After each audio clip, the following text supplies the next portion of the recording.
ഇറങ്ങി വേടാ സ്പീഡ് കൂടി സ്പീഡിന്റെ ബേസിലാണ് പറഞ്ഞത്. പിന്നെ ആംഗ്യത്തിലോട്ട് എത്തി. ആംഗ്യം എന്താണെന്ന് ഇവർക്ക് കണ്ടുപിടിക്കാൻ പറ്റിയിട്ടില്ല. വണ്ടിയുടെ മെമ്മറി കാർഡ് മിസ്സായി, അതിന് അന്വേഷണമില്ല. BJP പ്രവർത്തകനോ അല്ലെങ്കിൽ കോൺഗ്രസോ ഏതൊരു പാർട്ടിയിൽ ഞാൻ പ്രവർത്തനമായിരുന്നെങ്കിൽ ഇപ്പം പാർട്ടി എൻ്റെ കൂടെ ഉണ്ടായേനെ, ഏത് പാർട്ടിയായാലും. അതായത് നമ്മ ഈ ഗ്യാസ് ഇതുവരെ ഇത്രയും ദൂരം വലിച്ചഴക്കൂലായിരുന്നു. ഗണേഷ് കുമാർ പ്രതികരിക്കണമെന്നാണ് ഞാനും പറയുന്നത്. ഗണേഷ് കുമാർ ഇത്രയും കാലമായിട്ടും ഒരു ചാനലിൽ പോയി ചോദിക്കണേ ഞാൻ കേട്ടില്ല, ഒരു മീഡിയാസിലും പറയണേം കേട്ടില്ല. കഷ്ടപ്പെട്ടത് നമ്മൾ എംപാനൽ ഡ്രൈവർ ആയിരുന്നാൽ പോലും PSCയുടെ എല്ലാ നിബന്ധനകളും ഡ്രൈവിംഗ് ടെസ്റ്റും കഴിഞ്ഞ് റിട്ടേൺ ടെസ്റ്റും കഴിഞ്ഞിട്ടൊക്കെയാണ് കയറിയത്. എംപാനലായിരുന്നാൽ പോലും ഇവർ പറയും പോലെ ബംഗാളിയെ വെച്ച് പൊട്ടിക്കുമെന്ന് പറഞ്ഞല്ലേ. മേയർ ആര്യ രാജേന്ദ്രനെ പ്രത്യേകിച്ച് പരിചയപ്പെടുത്തേണ്ട ആവശ്യമില്ല. എല്ലാ കള്ളത്തരത്തിനും, അതായത് സർക്കാരിന്റെ എല്ലാ കള്ളത്തരത്തിനും ഒപ്പം നിന്ന് അവസാനം ജനങ്ങളെ സംരക്ഷിക്കേണ്ട മേയർ തന്നെ ആ ജനങ്ങളുടെ ജോലി തട്ടിത്തെറിപ്പിക്കുന്ന ഒരവസ്ഥ ഒരു സമയത്തുണ്ടായിരുന്നു. എന്തായാലും ഓർമ്മയുണ്ടാകും, 2 വർഷങ്ങൾക്ക് മുൻപ് ഒരു നടുറോഡിൽ വെച്ചു KSRTC ഡ്രൈവർ ആയിരുന്ന യദുവിനെ അന്ന് ജോലി കളഞ്ഞ ആ ഒരു സംഭവം നിങ്ങൾ മറന്നിട്ടുണ്ടാവില്ല. ആ റോഡിൽ പിടിച്ചു നിർത്തി ഒരു വലിയൊരു സംഘർഷമുണ്ടാക്കി. പിന്നീടുണ്ടായ ലഹളകളൊന്നും മറക്കാനിടയില്ല. അത് സംഭവം കഴിഞ്ഞ് 2 വർഷം ഏകദേശം കഴിഞ്ഞു. ആ ഒരു കേസുമായി മുന്നോട്ട് പോയി തന്റെ ജോലി വരെ കളഞ്ഞ് ഇന്ന് വലിയ രീതിയിലുള്ള പ്രതിസന്ധി ഘട്ടത്തിൽ നിൽക്കുകയാണ് യദു. ഈ ഒരു സാഹചര്യത്തിൽ നിലവിൽ ഇപ്പോൾ വീണ്ടും ഒരു നോട്ടീസുമായി യദു വീണ്ടും രംഗത്തെത്തിയിരിക്കുകയാണ് ആര്യ രാജേന്ദ്രനെതിരെ. നമുക്ക് അദ്ദേഹത്തിനോട് തന്നെ ചോദിക്കാം, എന്തിന്റെ പേരിലായിരുന്നു ഇപ്പോഴത്തെ ആ ഒരു പുതിയൊരു നീക്കം എന്ന് അദ്ദേഹത്തിന്റെ അടുത്ത് തന്നെ ചോദിച്ചറിയാം. യദുചേട്ടൻ എന്തായാലും മലയാളികൾ മറക്കാൻ ഒരു ചാൻസേ ഇല്ല. പക്ഷെ പോലീസുകാരും അല്ലെങ്കിൽ നിയമം തന്നെ മറന്നുപോയ ഒരു അവസ്ഥയിലൂടെയാണ് യദുചേട്ടൻ നടന്നുകൊണ്ടിരിക്കുന്നത്. എന്താണ് ഇപ്പൊ ഒരു പുതിയൊരു കേസ് കൊടുത്തിരിക്കുകയാണ് എന്ന് പറഞ്ഞു. എന്താണ് ഇപ്പോഴത്തെ ഒരു കേസിനുള്ള കാരണം? നഷ്ടപരിഹാരം ആവശ്യപ്പെട്ടു എന്നുള്ള ഒരു വാർത്തയാണ് പുറത്തു വരുന്നത്. എന്താണ് അതിന്റെ സത്യാവസ്ഥ? നോട്ടീസാണ് കൊടുത്തത്, കേസല്ല, നോട്ടീസ് കൊടുത്തു. അതായത് നമ്മുടെ ഇപ്പൊ ഉള്ള ഉദ്യോഗസ്ഥൻ കൺട്രോൾമെന്റ് സ്റ്റേഷനിലെ SHOക്ക് എതിരായിട്ടാണ് ഒരു നോട്ടീസ് കൊടുത്തേക്കുന്നത്. പിന്നെ നമ്മളെ ഒരു വിശ്വാസത്തിന്റെ പുറത്തെ കേസ് കോടതി എന്ന് പറഞ്ഞിട്ടാണ് ആദ്യം ഞാൻ പരാതി കൊടുത്തെങ്കിൽ ഇവർ കേസ് എടുത്തില്ല. കോടതി പറഞ്ഞിട്ടാണ് കേസ് എടുക്കുന്നത്. കേസ് എടുത്തിട്ട് പോലും ഈ 1, 2, 3 പ്രതികൾ എന്നൊക്കെ പറയുന്ന പ്രതികളെയൊക്കെ 1, 2 പ്രതികളെ മാറ്റിയിട്ട് 3ാമത്തെ പ്രതി എന്ന് പറഞ്ഞ മേയറുടെ സഹോദരനാണ്. അതായത് ചെറിയൊരു ഒഫൻസ് 2 ഒഫൻസ് മാത്രം ചേർത്ത് കേസ് ചാർജ് ഷീറ്റ് കൊടുത്തായിരുന്നു. അതെല്ലാ വാർത്തയിലും വന്നതാണ്. അപ്പം മറ്റുള്ള 2 വ്യക്തികളും അല്ലെങ്കിൽ 5 വ്യക്തികളുണ്ടെങ്കിൽ 5 വ്യക്തികളും ഇതിൽ കേസിൽ ഉത്തരവാദിയാണ്. പക്ഷെ ഇവരെ ഒഴിവാക്കി എന്തിനെന്നുള്ള രീതിയിലാണ് ഞാൻ ചോദിച്ചിട്ട് ഈ പോലീസുകാർ ഇവരെ പേരിൽ കേസെടുക്കാതെ അനിയന്റെ പേരിൽ മാത്രം ചെറിയൊരു സീബ്ര ക്രോസ് ചെയ്തിട്ടെന്നുള്ള ഒരു ഒഫൻസ് മാത്രം റിപ്പോർട്ട് കോടതി കൊടുത്തിട്ടുണ്ട്. അപ്പൊ നമ്മൾ ഈ പോലീസ് ഉദ്യോഗസ്ഥനെ ഇത് വിശ്വസിച്ചാണ് ചെയ്തത്. അപ്പം കേസ് കൊടുക്കുന്നതും പരാതി എടുക്കുന്നതും ഇവരല്ലേ അന്വേഷിക്കേണ്ട. അപ്പൊ അവര് പ്രോപ്പറായിട്ട് അന്വേഷിക്കുന്നില്ല. രാഷ്ട്രീയ സ്വാധീനം വെച്ച് അവരത് തേച്ച് മാച്ച് കളയാൻ വേണ്ടിയിട്ടുള്ള ഒരു ഇതായിരുന്നു. അപ്പം അതിനെതിരെ ഒരു 1 ലക്ഷം രൂപ നഷ്ടപരിഹാരം എന്ന് പറഞ്ഞു കഴിഞ്ഞാൽ ഈ മേൽക്കോടതി ഇനി പോകണമെങ്കിൽ ഓരോ കേസിന് പോകണമെങ്കിൽ എൻ്റെ കയ്യിൽ പൈസയില്ല. അത്രയും മാത്രം ബുദ്ധിമുട്ടും കാര്യങ്ങളുമാണ്. അപ്പോൾ ഇപ്പൊ പ്രൈവറ്റ് ബസ്സാണ് ഓടുന്നത്. ഒരു 2 വർഷമായി കേസ് നടക്കാൻ തുടങ്ങിയിട്ട്. അപ്പൊ ഇന്നേ വരെ ഇപ്പോ നമ്മുടെ ഓരോ ചാനലുകാരും ഇപ്പൊ വന്നിട്ടുണ്ടായിരുന്നു. അപ്പൊ ചാനലുകാർ വന്നിട്ട് ഓരോ രീതിയിലാണ് പറയുന്നത്. പക്ഷെ സത്യാവസ്ഥ ഇതാണ്. കേസ് എന്ന് പറഞ്ഞു കഴിഞ്ഞാൽ ഇനി അടുത്ത 15 ദിവസത്തിനകത്ത് പൈസ 1 ലക്ഷം രൂപ അങ്ങനെ വച്ചില്ലെങ്കിൽ അത് സിവിൽ കേസായിട്ട് പോവും. സിവിൽ കേസായിട്ട് പോയിട്ട് അന്നത്തെ ഉദ്യോഗസ്ഥ ആരാണോ അവരുടെ പേരിൽ കേസ് കൊടുക്കും. എന്ന് വെച്ചാൽ നമുക്ക് ഇഷ്ടം പോലെ മാനസികമായിട്ടായാലും ഒരുപാട് ബുദ്ധിമുട്ടുണ്ടാക്കിയ കേസാണിത്. അപ്പൊ അതിനനുസരിച്ച് നമ്മൾ കോടതിയിൽ പോകുമ്പോൾ അതിനായിട്ട് ചെലവും കാര്യങ്ങളും ഉണ്ട്. അപ്പൊ അതിന് ഈ പോലീസ് ഉദ്യോഗസ്ഥൻ പ്രോപ്പറായിട്ട് അന്വേഷണം നടത്തി കേസിന്റെ രീതിയിലായിട്ട് അന്വേഷണം നടത്തിയതിന് കുഴപ്പമില്ല. ഇത് രാഷ്ട്രീയ സ്വാധീനം വെച്ച് അവരൊക്കെ സപ്പോർട്ടും നമ്മുടെ പ്രതി എന്നുള്ള രീതിയിലുമാണ് അവര് റിപ്പോർട്ട് കൊടുത്തിരുന്നത്. അപ്പൊ അതിനെതിരായിട്ടാണ് കൊടുത്തത്. അല്ലാതെ ഈ മേയറിനെ സച്ചിൻ ദേവിന്റെ കേസ് പിൻവലിക്കാൻ വേണ്ടിയിട്ട് അങ്ങനെ ഒരു ഇതല്ല. നഷ്ടപരിഹാരം വാങ്ങിക്കുക അങ്ങനത്തെ ഇതല്ല. 1 ലക്ഷം രൂപയല്ല, ഇനി അവര് ലക്ഷങ്ങൾ കോടികൾ തന്നാലും എൻ്റെ ഒരു ഭാവിയും ജീവിതവും ഒക്കെ കളഞ്ഞ കേസാണ്. അത് ഒരുപാട് മോശമായിട്ടൊക്കെ പറഞ്ഞ കേസാണ്. അപ്പൊ ഇപ്പൊ ക്ലീൻ ഷീറ്റ് അവർക്ക് കൊടുത്തേക്കാണ് പോലീസുകാർ. അപ്പൊ ജനങ്ങൾക്ക് അറിയാമല്ലോ, ജനങ്ങൾ ഈ മീഡിയാസിലൂടെ അവർ വണ്ടി ക്രോസിന് വെച്ചതും ഇറങ്ങി വേടാ സ്പീഡിന്റെ ബേസിലാണ് പറഞ്ഞത്. പിന്നെ ആംഗ്യത്തിലോട്ട് എത്തി. ആംഗ്യം എന്താണെന്ന് ഇവർക്ക് കണ്ടുപിടിക്കാൻ പറ്റിയിട്ടില്ല. വണ്ടിയുടെ മെമ്മറി കാർഡ് മിസ്സായി, അതിന് അന്വേഷണമില്ല. മെമ്മറി കാർഡൊക്കെ മിസ്സായി അന്വേഷണം വരണമെങ്കിൽ അത് എനിക്കൊരു നല്ലതാണ്. എന്നുവെച്ചാൽ മെമ്മറി കാർഡ് എനിക്കുള്ള തെളിവാണ്. അവർക്ക് തെളിവായിരുന്നെങ്കിൽ അവരിപ്പോ എങ്ങനെയായാലും കണ്ടുപിടിച്ചേനെ. ഇപ്പൊ അത് ഒഴിവാക്കിയിട്ടുള്ള അന്വേഷണങ്ങളാണ് നടക്കുന്നത്. അപ്പൊ അതിനെതിരായിട്ടാണ്. ബാക്കി ഡീറ്റെയിൽ നമ്മുടെ വക്കീലിന്റെ അടുത്ത് ചോദിച്ചു കഴിഞ്ഞാൽ ഡീറ്റെയിൽ അറിയാം. എന്താന്ന് വെച്ചാൽ ബാക്കി ഡീറ്റെയിൽ ഒന്നും എനിക്ക് അറിഞ്ഞൂടാ. ഈ കാര്യങ്ങൾ വ്യക്തമായിട്ട് അറിയാം. ഇതാണ് കേസ്. അല്ലാതെ ഈ കേസ് പിൻവലിക്കാൻ വേണ്ടിയിട്ട് 1,00,000 രൂപ പിൻവലിക്കേണ്ട കാര്യം എനിക്കില്ല. കേസ് മുന്നോട്ട് അന്ന് തന്നെ മേയർ പറഞ്ഞിട്ടുണ്ട്, നിങ്ങൾ അഡ്രസ് ചെയ്യൂ എന്നാണ് പറഞ്ഞത്. നിങ്ങൾ കോടതിയിൽ പോയി അഡ്രസ് ചെയ്യൂ, നിങ്ങളുടെ ഭാഗത്ത് ന്യായം ഉണ്ടെങ്കിൽ അത് വരും. ന്യായവും അന്യായവും ഒക്കെ നമുക്കറിയാമല്ലോ. ന്യായം ഉണ്ടെങ്കിൽ പോലും ഇവര് ന്യായത്തിന്റെ കണക്കിനല്ല അന്വേഷണവും കാര്യങ്ങളും. ഇവരെ ചട്ടവുമായിട്ട് പോലീസുകാർ പ്രവർത്തിച്ചുകൊണ്ടിരിക്കുകയാണ്. അപ്പം നീതി കിട്ടുമെന്നുള്ള പ്രതീക്ഷയിലായിരുന്നു ഈ പോലീസ് ഉദ്യോഗസ്ഥരിലായിരുന്നു എൻ്റെ പ്രതീക്ഷയായിരുന്നു. പക്ഷെ പോലീസ് ഉദ്യോഗസ്ഥ അവർക്ക് അവരെ രാഷ്ട്രീയമായതുകൊണ്ട് ഇപ്പൊ നിലവിലുള്ള രാഷ്ട്രീയം ഏതാണെന്നുള്ള അറിയാമല്ലോ. അപ്പൊ ആ രാഷ്ട്രീയത്തിന്റെ കൂടെ പോലീസ് ഉദ്യോഗസ്ഥർ നിൽക്കുകയാണ്. അതിപ്പോ എന്തായാലും ഞാൻ കോടതി വഴി തന്നെ മുന്നോട്ട് പോകും. എനിക്ക് ഇപ്പൊ കോടതിയെ ഉള്ളൂ ആകെ. അപ്പൊ കോടതി വഴി മുന്നോട്ട് പോകും. കോടതി വഴി കേസ് മുന്നോട്ട് തന്നെ പോകും. അല്ലെ ഒരു കോംപ്രമൈസും ഇല്ല, ഒരു ഇതും ഇല്ല. ഒരു പറയും പോലെ പൈസ വാങ്ങിച്ചിട്ട് അങ്ങനെയൊന്നുമില്ല. അതിനാണെങ്കിൽ എനിക്ക് എപ്പോഴേ സാധിക്കുമായിരുന്നു. ഈ കേസ് ഇങ്ങനെ വരുന്നതിന് മുമ്പേ നമുക്ക് എന്തെങ്കിലും ചെയ്യാൻ പറ്റുമായിരുന്നു. പക്ഷെ അതിന്റെ ഒന്നും ആവശ്യമില്ല. നമ്മൾ സ്ത്രീ വിരുദ്ധൻ, സ്ത്രീ പീഡനം ഇവിടെയൊക്കെ ചോദിച്ചപ്പോ പെണ്ണുപിടിയൻ എന്നൊക്കെയാണ് ഇവര് ചിത്രീകരിച്ചത്. അപ്പം ഈ പറയുന്ന ആൾക്കാരൊക്കെ ബാക്ക്ഗ്രൗണ്ട് ആരും തിരക്കി പോയിട്ടില്ല. ഇപ്പൊ എന്റെ ബാക്കിൽ നിന്ന് എല്ലാ ചാനലുകാരും ഇത് അങ്ങനെ പറയുന്നു, ഇത് ഇങ്ങനെ പറയുന്നു, ഇത് കൂളെടുത്ത് കളയുന്നു. അത് ഭയങ്കര ഇപ്പൊ ട്രോളും കാര്യങ്ങളുമായിട്ട് ഇൻസ്റ്റാഗ്രാമിൽ വരെ അത് ഭയങ്കര ഇതാണ്. അപ്പൊ അത് തിരക്കാതെ ഇവരെ ബാക്ക്ഗ്രൗണ്ടും ഈ മേയറേയും സച്ചിൻ ദേവിന്റെ അല്ലെ സഹോദരൻ എവിടെ പോയി, ഇനി വരെ സഹോദരൻ കേസിലെ പ്രതിയായിട്ട് സഹോദരന് എതിരെ എന്തിനാണ് നടപടിയെടുത്ത്, ഇതൊന്നും ചാനലുകാർ തിരക്കൂല. ഇപ്പൊ നമ്മളാവുമ്പോ ഫ്രീ ആണ്. നമ്മളെ ഒരു പാർട്ടിയിൽ കീഴിലല്ല നിൽക്കുന്നത്. അപ്പൊ നമ്മള് പാവപ്പെട്ടവനാവുമ്പോഴത്തേക്ക് എന്തും പറയാ, അതും ചെയ്യാന്നുള്ള അത് പൊതുവേ ഉള്ള ചാനലുകാരായാലും ചില ആൾക്കാരുണ്ട് നമ്മുടെ എന്താണ് കാര്യമെന്ന് തിരക്കി നിൽക്കുന്നത്.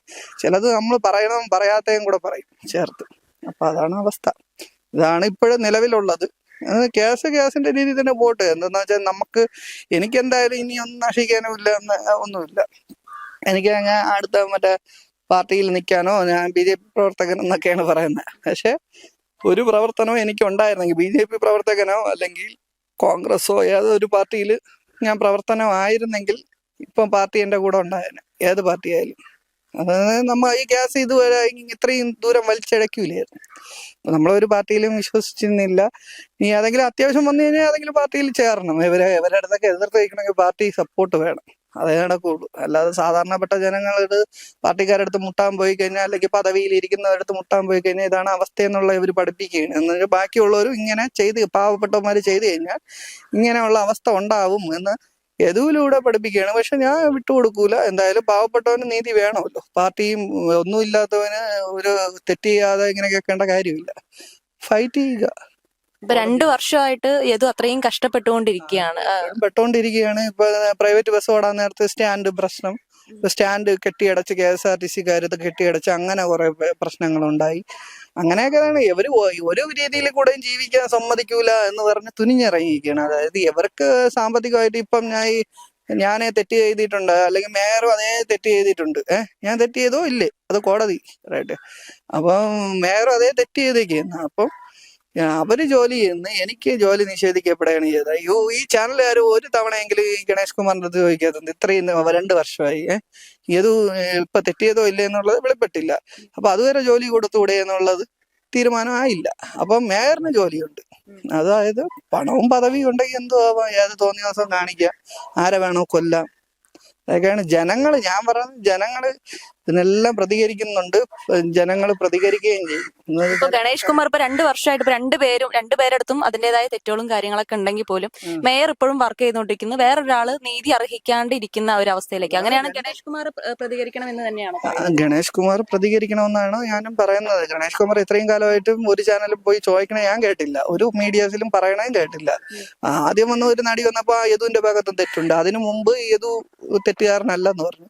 പിന്നെ ട്രാൻസ്ഫോ എക്സ്പോയിൽ ഞാൻ പോയി ചോദിച്ചു യദു ആണെന്ന് പറഞ്ഞപ്പോ എന്ന് ചിരിച്ച് കളിയാക്കും പോലെ പോയി. അതായത് പാവപ്പെട്ടവനായോണ്ട് ഞാനൊരു പാർട്ടി സ്വാധീനമുള്ള ആളോ അല്ലെങ്കിൽ ഞാൻ പണക്കാരനോ ആയിരുന്നെങ്കിൽ ഗണേഷ് കുമാർ എന്റെ കൂടെ നിന്നേനെ.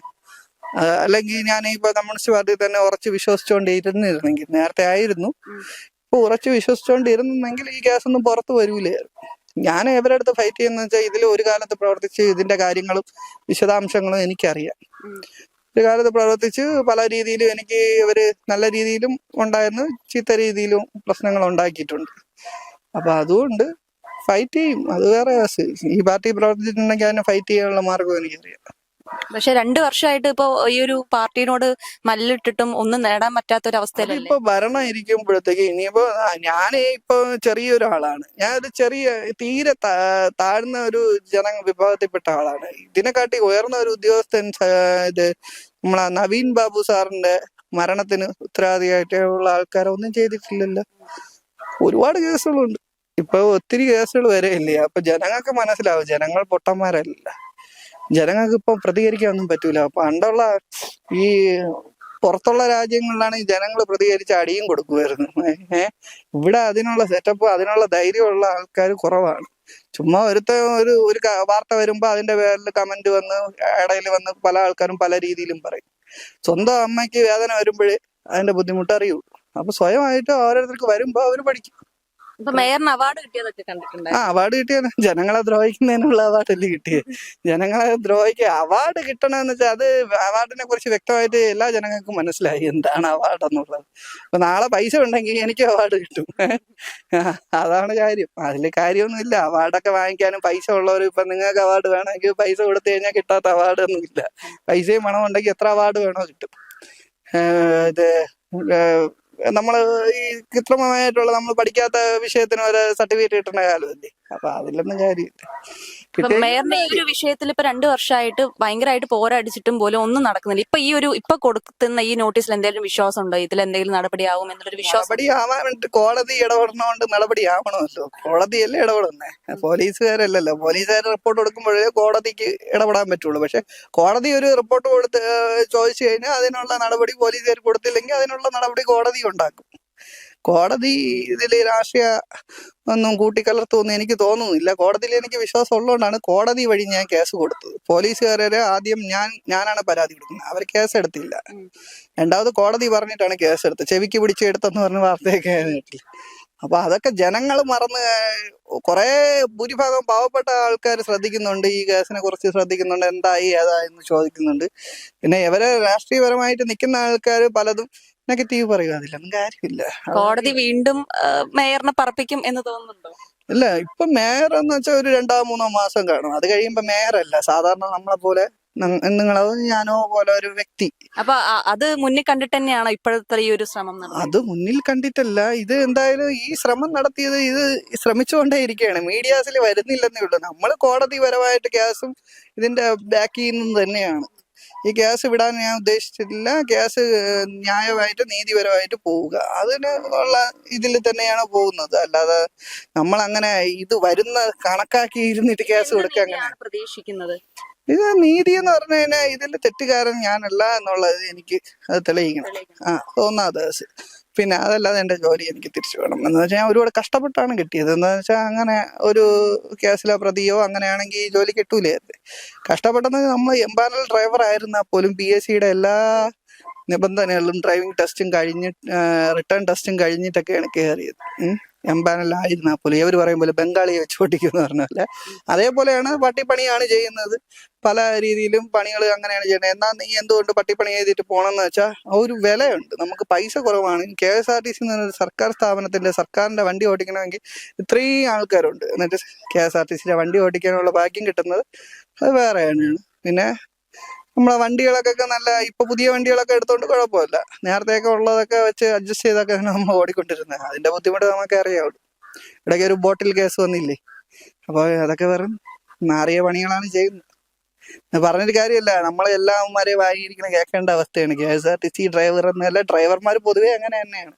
ഈ വരണവനും എന്നാൽ എല്ലാവർക്കും ഡ്രൈവർ ആവശ്യമാണ്. വരണവനും പോണവനും ഈ ചമ്മനും ചെരുപ്പൂത്തിയും വന്നിട്ട് ചീത്ത വിളിച്ചിട്ട് പോകേണ്ട അവസ്ഥ, അടി കൊള്ളേണ്ട അവസ്ഥയാണ്. ആണ് നമ്മൾ പറഞ്ഞിട്ടൊന്നും കാര്യമില്ല. ഇങ്ങനെ ഈ സിസ്റ്റം എന്ന് പറഞ്ഞാൽ ഇങ്ങനെ തന്നെയാണ്. നമുക്ക് അടുത്ത ഏതെങ്കിലും പാർട്ടി വരണമെങ്കിൽ അഭിപ്രായ സ്വാതന്ത്ര്യമുണ്ട്. ഇതിന് അഭിപ്രായ സ്വാതന്ത്ര്യവും ഇല്ല, ഒന്നുമില്ല. അവര് പറയുന്ന പോലെ തന്നെ കാര്യങ്ങൾ കാര്യങ്ങളൊക്കെ നടക്കുന്നത്. പിന്നെ ഇങ്ങനെയൊക്കെ തന്നെ ഇങ്ങനെ പോകുള്ളൂ. സിസ്റ്റത്തിന്റെ ഓക്കെ. അപ്പൊ എന്തായാലും യദുവിന് ഒരു ന്യായം ഈ കോടതിയെങ്കിലും യദുവിന് തീർച്ചയായിട്ടും ഒരു നിയമത്തിലൂടെ നല്ലൊരു പരിഹാരം ഇതിന് കാണട്ടെ. യദുവിന് ആ ഒരു ഇതുപോലെ തന്നെ ആ ജോലി തിരിച്ചു ലഭിക്കട്ടെ. സംഭവങ്ങളൊക്കെ നന്നായി നടക്കട്ടെ എന്ന് തന്നെ നമുക്ക് വിചാരിക്കാം. എന്തായാലും ആര്യ രാജേന്ദ്രന്റെ ചെവിക്ക് പിടിക്കുമോ കോടതി എന്ന് നമുക്ക് കണ്ടു തന്നെ അറിയാം. ക്യാമറമാൻ അശ്വിനൊപ്പം വിസ്മയ വെങ്കടേഷ്.